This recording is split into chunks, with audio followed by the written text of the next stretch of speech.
જય માતાજી ખેડૂત મિત્રો, આજે હું તમારા માટે મસ્ત મજાનો તલ વિશે વિડીયો લઈને આવી ગયો છું. અને જો તમે મિત્રો ચેનલમાં નવા છો તો ચેનલને મિત્રો સબસ્ક્રાઈબ કરો, પછી એક મસ્ત મજાની લાઈક કરો અને સપોર્ટ કરો. થોડો તમે સપોર્ટ કરો ને તો મને કંઈક વિડીયો ઉતારવાની મજા આવે. બાકી જો તમે સપોર્ટ ન કરો તો મને એમ થાય કોઈ વિડીયો થતું નહીં તો આપણે બંધ કરી દેવું એમ વિચાર થાય. પણ તમે મિત્રો થોડોક સપોર્ટ કરશો ને તો આપણે ડેલી માટે તમારા માટે વિડીયો આવશે ને આવશે.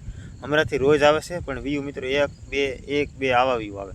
એટલે તમે થોડોક સપોર્ટ કરો. અને તમને જો મિત્રો ખેતીની લગતી, પશુની લગતી તમામ માહિતી આપણી ચેનલમાં મળી જશે. તો હવે પછી રાખો નહીં, જો ફટાફટ સબસ્ક્રાઈબ કરી નાખો ને વારો આવ્યો કે નહીં. તો આજે મિત્રો હું તમારા માટે તલની માહિતી લઈને આવી છું. તલના ઘણા બધા કારણ હોય. તલના કે રાહડા થડી જાય, પછી થળિયાથી ઘાટા ન આવે, બધા ઘણા બધા પ્રોબ્લેમ હોય. તો પહેલાં હું તમને તલ બતાવી દઉં. તો જુઓ, આવો તમારા પ્રોબ્લેમ થાય છે ખેડૂત મિત્રો. જુઓ તો રાહડા થડી ગયા છે, જુઓ રસાળા સડી ગયા છે ને આ બધું છે. તો તમારે શું ખેડૂત મિત્રો આવો પ્રોબ્લેમ આવશે, રાહડા સડી જાય છે ને ફાલ નથી પકડતો?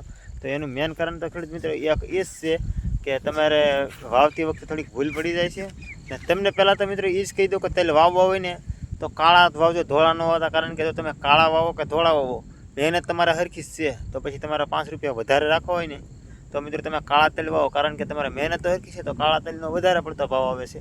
તો પછી કાળા જ વાવજો ને. સડાને વાવવાના મિત્રો તમે કહી દો રાહડા સડેનું કારણ શું કે તમે કોરામાં વાવો છો ને એના કારણે રાહડા સડે છે. એટલે તમારે મિત્રો પેલા કોરવાન કરી નાખવાનું તેલનું, ને પછી કોરવાન કરીને તમે તેલ વાવશો ને એટલે એ રાહડે નહીં સડે. કેમ કે એને પછી તમે 15 દિવસ પાણી પાવો ને તો તમારે અવડાવડા તેલ થઈ જાય. તો પછી રાહડે ન સડે. ને ઘણા બધા ખેડૂત મિત્રો એવું બહુ મોટી ભૂલ કરે છે.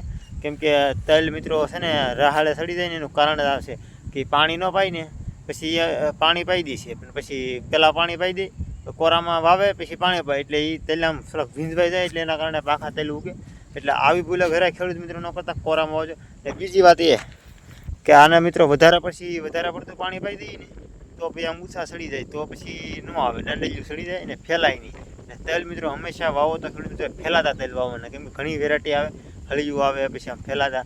તો તમારા મિત્રો ખાસ ધ્યાન રાખવાનું છે મારા વિડીયો જોઈને કે આડા પર અમારે ફેલાતા તેલ આવે ને એ બિયારણને એગ્રોમાં કહેવાનું તો એ વાવવાના.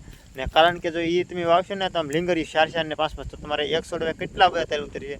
ને બીજું વાત એ કે તમે જો લીંગરીયું કરશો તો એ લીંગરીમાં એક હળી કોઈ જો આ તેલ લીંગરીવાળા છે તો આમાં દાદા ઉતારો નહીં આવે ને. એમાં મિત્રો ઘણા બધા કારણ નાના ઘાટા છે ને, ઘાટા એ હંમેશા મિત્રો થળિયેલી જ આવે.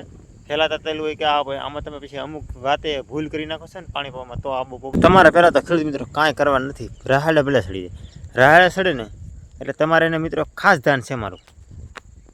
ખાસ એક મારું ધ્યાન છે. જો તમારો તેલ છે તમને ખબર જ પડી ગઈ કે હવે અમારો તેલ રાહડે સડી ગયો છે, તમારે જરાય મૂંઝાવાની જરૂર નથી. તમારે ખાલી એક મારી વાત સાંભળી લેજો ખાસ. એટલે તમારે તેલને ખાતર નાખે છે ને તમે નાખતા છો ને હું બી નાખું છું.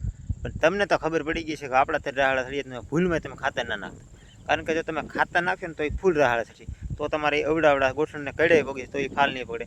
ને તમારે ખાસ એક એ રાખવાનું, ફાલની દવા આવે ને ફાલની એ પહેલાં તમારે અવડાવડા હોય ને દોઢ વેતના થાય ને એટલે તમારે ફાલની દવા એકવાર છાંટી દેવાની. એટલે તમારે થળિયેલી ફાલ પકડવાની શક્યતા ખૂબ વધી જાય. એ બીજી વાત એ કે તમને એમ થાય કે હવે ખાતર નાખવું પડે એમ છે ને ઠઠોડાઈ જાય તો થોડું ખાતર નાખવાનું, બાકી ખાતર નહીં.